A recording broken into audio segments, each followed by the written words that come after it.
Podcaster Indonesia. Assalamualaikum warahmatullahi wabarakatuh. Di malam hari yang berbahagia ini izinkan The Brondol membahas banyak sekali pertanyaan di Facebook dimanapun, bicara tentang pemupukan di musim kemarau dengan cara yang dilarutkan. Bahwa banyak orang berpikir dilarutkan akan mempercepat penyerapan unsur hara oleh tanaman kelapa sawit.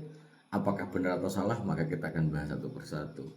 Sebelum kita membahas tentang apakah bisa diserap atau tidak, ada sebuah di dalam penyerapan unsur hara oleh tanaman kelapa sawit itu ada 3 mekanisme. Yang pertama adalah intersepsi akar, yaitu adalah perpindahan dari bulu-bulu akar yang saling bersentuhan. Kemudian yang kedua adalah bicara tentang difusi, dan yang ketiga adalah osmosis. Jadi namanya kelapa sawit itu bisa menyerap unsur hara itu bukan dalam bentuk pupuk itu sendiri.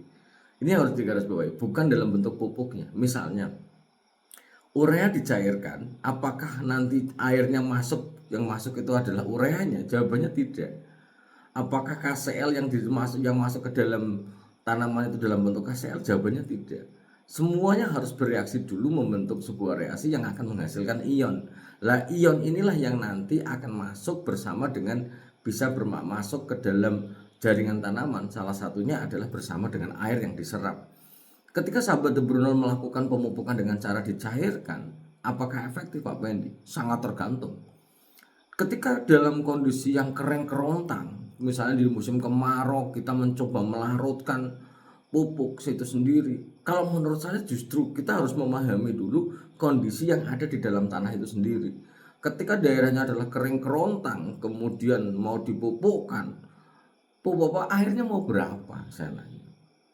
Karena bahwa ada 2 sisi yang membahayakan di dalam pemupukan ini sendiri. Yang pertama adalah kepekatan dari pupuk yang kita gunakan. Misalnya kita harus tahu urea yang mau dicairkan berapa. Misalnya kalau sekilo dibandingkan 200 liter ya mungkin aman-aman saja, nggak ada masalah. Tapi kalau seandainya kita terlalu pekat, ada beberapa pupuk khususnya yang bernitrogen tinggi, itu akan justru malah akan menarik air yang ada di dalam perakaran tanaman kelapa sawit yang nanti berujung terhadap ketidakbaikan ataupun akan mengganggu pertumbuhan tanaman kelapa sawit yang kita miliki.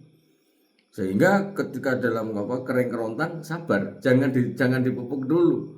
Karena kalau dipupuk malahan justru bisa menarik. Kenapa? Karena konsentrasi tinggi apabila kita tidak memahami pencampuran pupuknya bisa malah relatif tinggi. Relatif tinggi konsentrasinya malah akan menarik. Yang pertama adalah konsentrasi, dan yang kedua adalah dosisnya. Ketika kita ngomongin ke tanaman kelapa sawit, kenapa sebuah perusahaan kelapa sawit itu justru akan lebih menunda pekerjaan pemupukan dibanding melarutkannya? Itu yang harus kita digaris bawahi bahwa ketika kita kemarau panjang, perusahaan kelapa sawit justru tidak melarutkan atau membenamkan, lebih bagus menundanya. Karena bahwa ketika toh dilarutkan, maka harus ada susulan air lainnya untuk memenuhi kebutuhannya. Sebagai contoh, di piringan itu adalah sangat kering sekali. Kemudian kita hanya menambahkan 10 liter air saja. 10 liter air untuk dalam sebuah piringan, maka tebal air yang akan ada itu sedikit sekali. Kalau misalnya apakah air ini nanti kemudian lembab, bisa diserap oleh akar, bisa dinikmati unsur haranya, ya nunggu bereaksi menjadi ion. Sebagai contoh, kalau urea maka menjadi nitrat, ataupun Za juga menjadi nitrat, NPK, N-nya juga harus jadi nitrat. Misalnya Rp juga harus jadi H2PO4- atau HPO42-. Sorry, bahasanya harus pakai bahasa kimia karena dia harus dalam bentuk ion yang masuk ke dalam jaringan bulu-bulu akar ini, bukan pupuknya. Sehingga kalau misalnya masih mau melarutkannya, maka besok kalau dalam kering kerontang, maka harus ada jumlah air yang harus ditambahkan kembali lagi. Kalau tidak, ya percuma saja, ya tetap nunggu dulu, nunggu reaksinya. Tapi kata Pak Pendi harus pupuk itu harus dilarutkan, harus bereaksi dengan air. Iya. Tapi bersama dengan air yang diserap itu sendiri. Kalau misalnya kita hanya melarutkan 5 liter air, memberikan 5 liter air saja, apakah penguapan kita nggak lebih dari 5 liter air? Itu. Jadi kita juga harus berpikir untuk kelembaban yang ada di dalam tanah itu sendiri. Sehingga kalau misalnya tanahnya lembab dicairkan ya malah boleh, nggak ada masalah malahan. Tapi kalau dia kering kerontang dicairkan, maka jumlah air yang diberikan juga banyak. Di sisi lain sahabat The Brondol, ketika banyak teman-teman yang bertanya, Pak Pendi apakah NPK itu harus bisa dilarutkan? Kita kembali lagi, NPK jenisnya jenis apa? Kalau jenisnya adalah jenis yang bersifat berbahan pembawa polimer 16 mutiara ataupun 15 mungkin sah-sah aja yang bisa larut 100%. Tapi apalah daya ketika kita menggunakan 13 8 27. Karena urea NPK ini didesain memang untuk slow release bukan fast release gitu. Jadi kalau misalnya mau diberikan ya nunggu, ditahan dulu. Lah menyambung pernyataan saya yang tadi bahwa kenapa perusahaan kelapa sawit justru malah menundanya. Karena bahwa konsep dasar pemupukan yang terbaik adalah kontinuitas, keberlanjutan pemupukan. Jadi di dalam pemupukan yang terbaik itu adalah bagaimana kita memupuk sedikit itu jauh lebih baik, sedikit tapi rutin jauh lebih bagus daripada banyak tapi sekali saja. Karena kemampuan tanah kita sangat terbatas. Jadi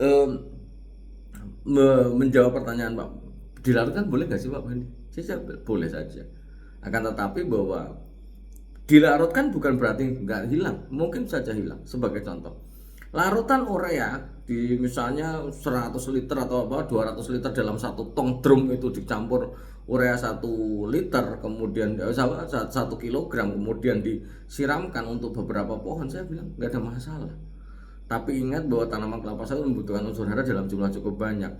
Air yang diberikan bersama air atau larutan urea yang diberikan masih sangat mungkin menguap,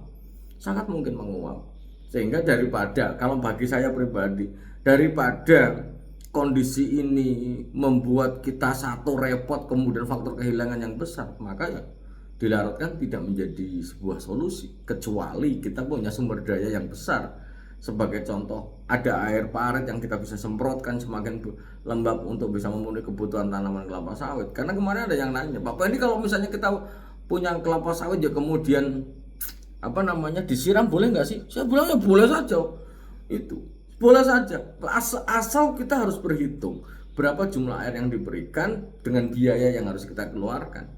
Jauh baik-baik saja, nggak ada masalah. Bahkan kalau kita menanam kacang harus disiram di musim kemarau. Kalau toh kita masih menginginkan untuk kita berhasil di musim kemarau. Kayak penanaman kelapa sawit, habis ditanam Pak Pendi nggak hujan, apakah perlu disiram? Ya perlu disiram, karena bahwa kalau tidak disiram maka lama-lama akar yang belum tumbuh itu sendiri akan stagnan pertumbuhannya karena airnya nggak ada di dalamnya.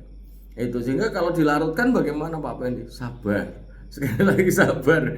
Kalau dilarutkan pun Mas, kita harus berhitung jumlah unsur hara yang diberikan berapa banyak, air yang larutan yang kita berikan juga masih hanya untuk mencukupi berapa banyak. Karena seperti ini contohnya.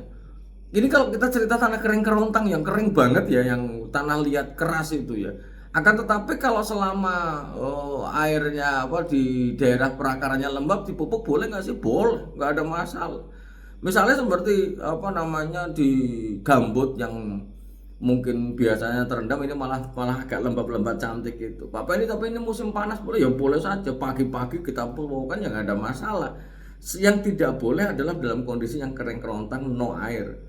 Air yang kita berikan misalnya mau 20 liter dengan adanya tambahan urea, ya saya bilang nggak ada masalah.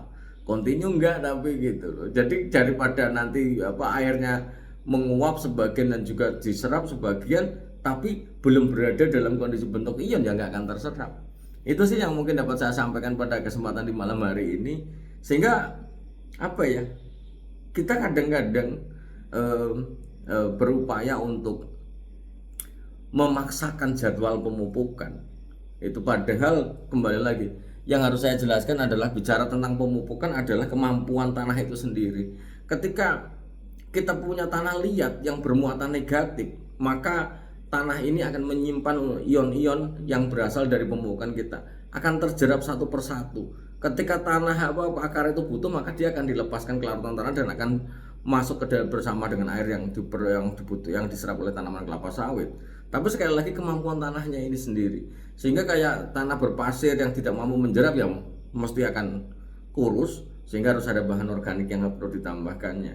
Akan tetapi kalau toh kita mau nyiram ya harus continue, jumlahnya juga harus banyak airnya gitu.